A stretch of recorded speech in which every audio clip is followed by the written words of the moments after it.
Bonjour à toutes et à tous, je suis ravie de vous retrouver pour ce nouvel épisode de votre podcast Apprendre à être soi. Aujourd'hui, nous allons parler d'objectifs et de tout petits pas.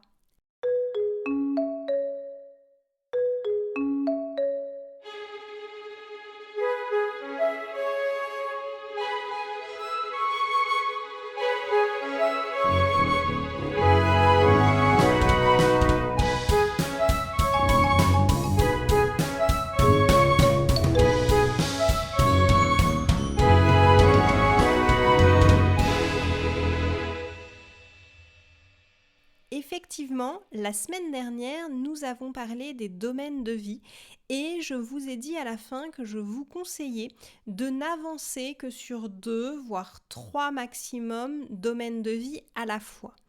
Eh bien, aujourd'hui, on va rentrer encore un peu plus dans le détail et aller voir objectif par objectif, projet par projet.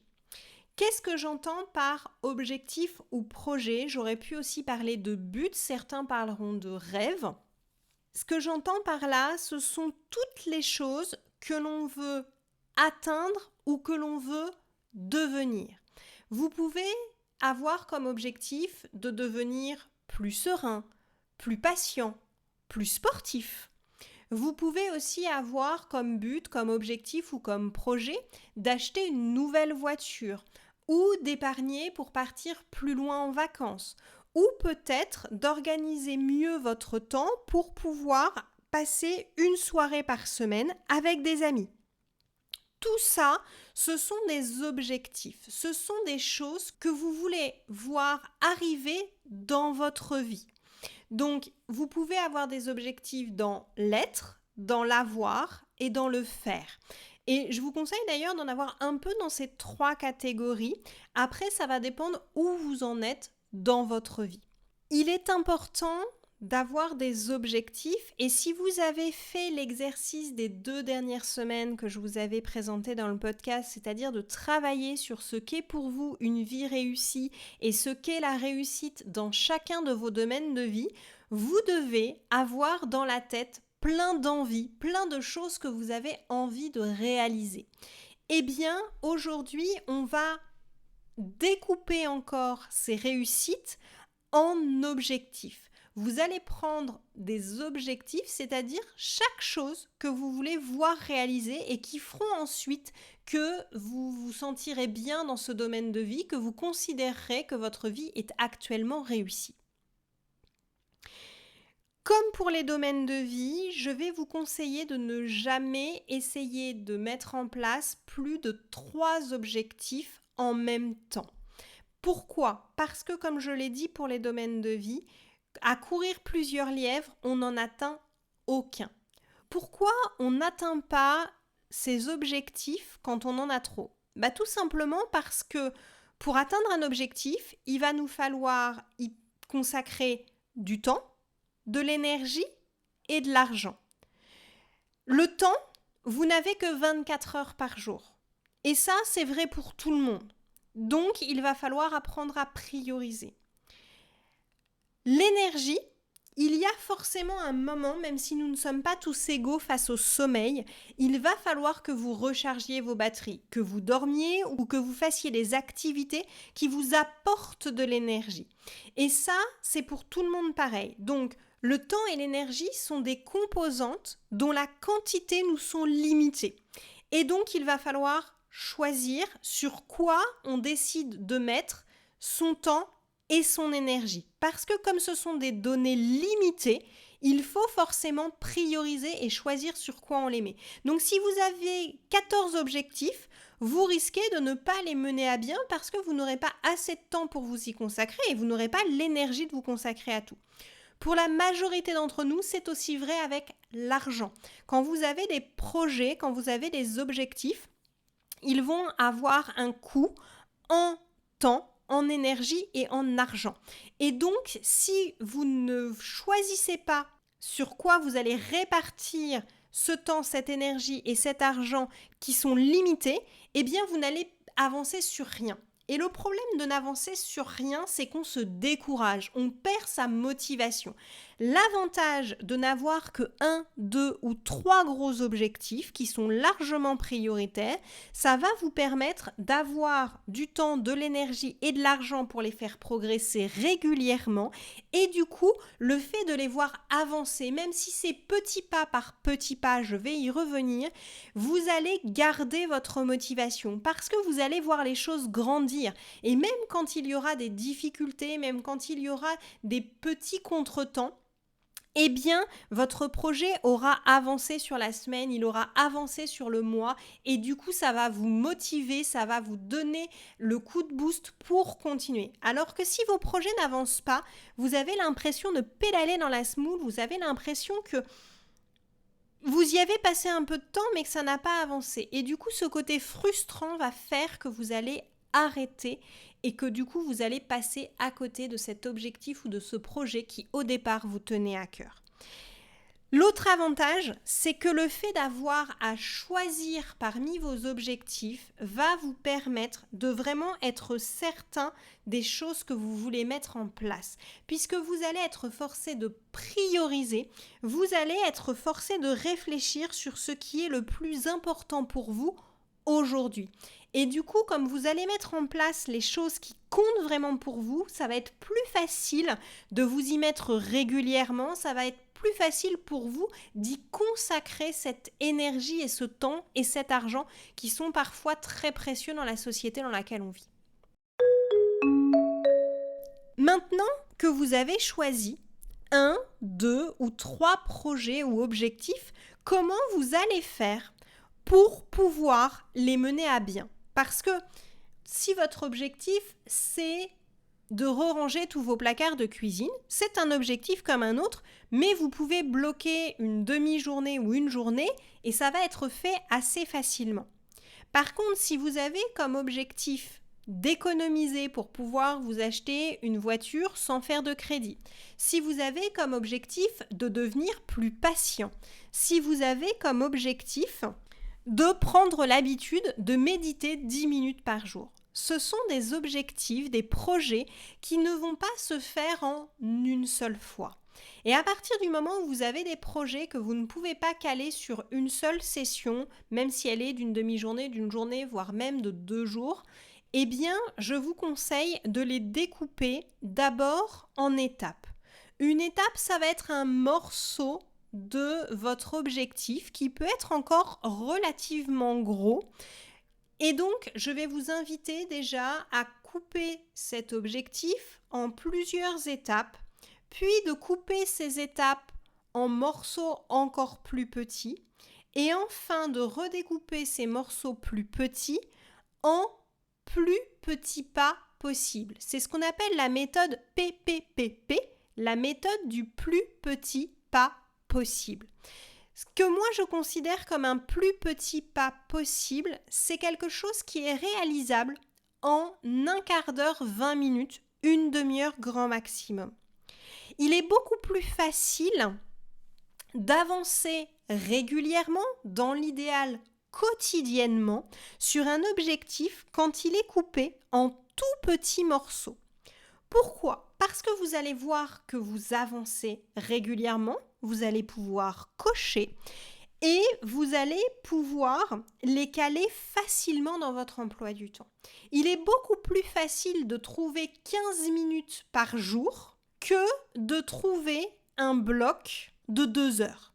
Si vous faites 15 minutes par jour d'un projet, vous en aurez fait 1h45 par semaine. Si vous faites 15 minutes d'un projet par jour pendant un mois, vous aurez fait entre 7h30 et 8h de votre projet par mois. Est-ce que vous pensez que si vous consacrez déjà pratiquement 8 heures par mois à un projet, il avancera? Forcément. Et en plus, 15 minutes par jour, c'est minime. Je peux vous dire que en général, quand on commence à avancer sur un de ces projets, des fois, on va s'être prévu un quart d'heure et on va facilement y passer une demi-heure parce qu'on est parti, on est lancé. Alors imaginez, Si vos sessions se transforment régulièrement en une demi-heure par jour et non pas un quart d'heure, c'est pas 8 heures de votre projet que vous aurez fait en un mois, mais 16 heures de votre projet. Imaginez tout ce que vous pourriez réaliser en 16 heures par mois. Ça peut paraître peu comme ça, mais actuellement, vos projets sont peut-être à l'état simplement de rêve et vous n'avez rien commencé. Si dès ce mois-ci, dès le mois d'octobre qui vient, votre projet, vous pouviez y consacrer 16 heures. Ça veut dire simplement une demi-heure par jour pendant tout le mois d'octobre.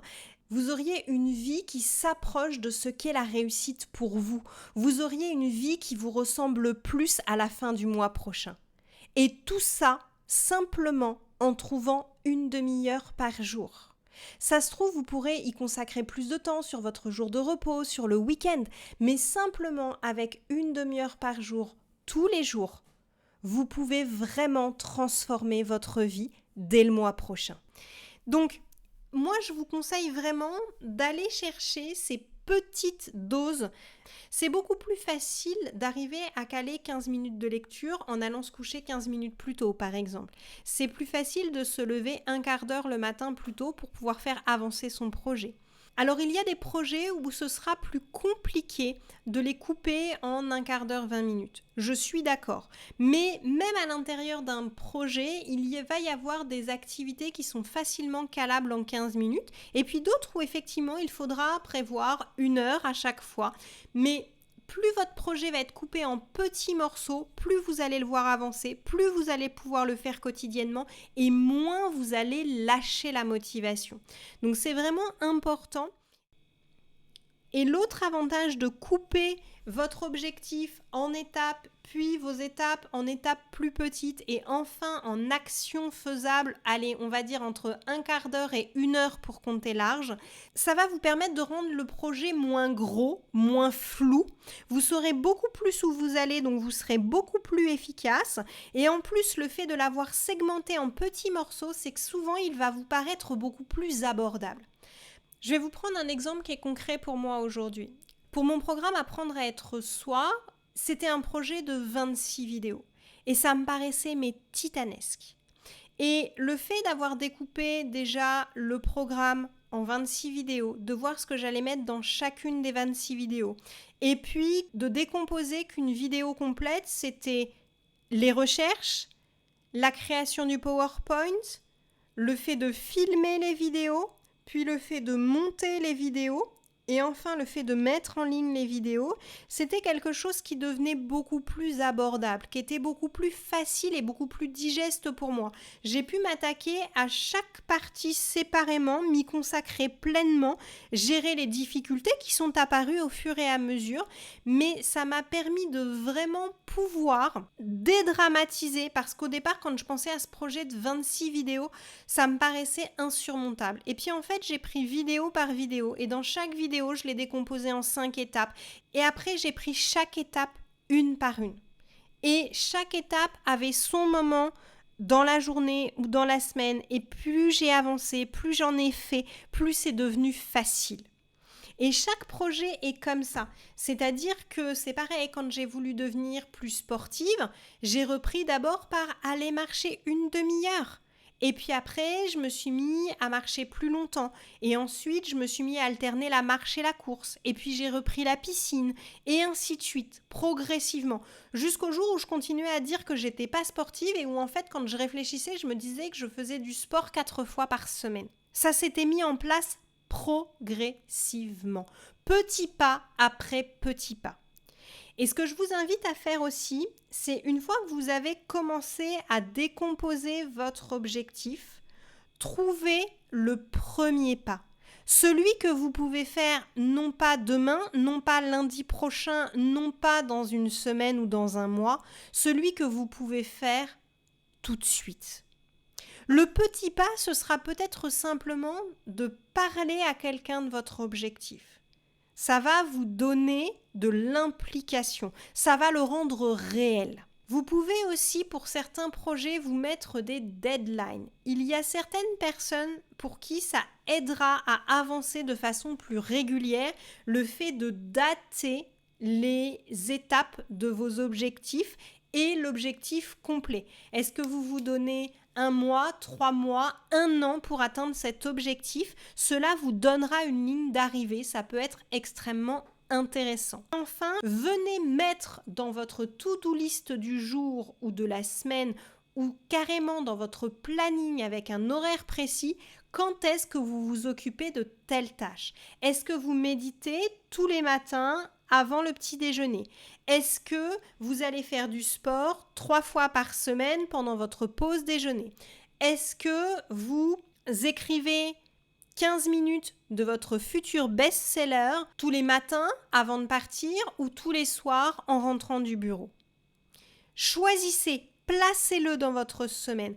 Plus cela va devenir régulier, plus cela va rentrer dans vos habitudes, dans votre routine, plus ce sera facile et automatique. Et au bout d'un moment, vous ferez les choses sans même plus vous en rendre compte. Tout comme vous vous brossez les dents le soir avant d'aller vous coucher, eh bien, vous aurez cette habitude d'écrire, de lire, de faire du sport ou d'avancer votre projet jour après jour, semaine après semaine.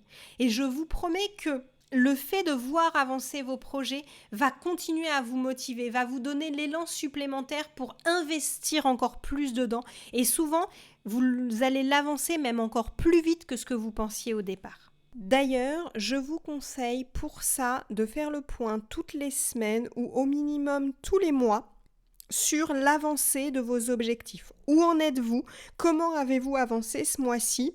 Quelles sont les étapes qui vous restent à faire et placez-les pour la semaine ou le mois suivant. Plus vous suivrez votre avancée, plus cela va vous motiver à continuer à avancer, mais aussi va vous permettre de voir ce qui vous prend du temps, ce qui vous prend moins de temps, ce qui est facile, ce qui est difficile, les apprentissages que vous avez peut-être besoin de rajouter comme étape parce que vous avez des difficultés à tel ou tel endroit. Et donc, ça va vous permettre de vraiment ajuster et de voir l'évolution de votre projet. Pour ça, il est vraiment important que vous ayez noté quelque part la décomposition de vos objectifs et de vos projets. Ça peut être sur le PC, ça peut être dans un cahier, ça peut être dans votre bullet journal si vous en avez un, ça peut être dans un carnet d'exploration, mais notez-le quelque part de façon à pouvoir vous référer à ce découpage que vous avez fait au début, de façon à pouvoir suivre régulièrement, je dirais même le plus régulièrement possible, les avancées de votre projet. Voilà, c'est tout ce que je voulais vous dire pour aujourd'hui. Je vous souhaite une belle soirée ou une belle journée en fonction de l'heure à laquelle vous avez pris le temps de m'écouter et je vous dis à très vite pour un prochain épisode. Au revoir!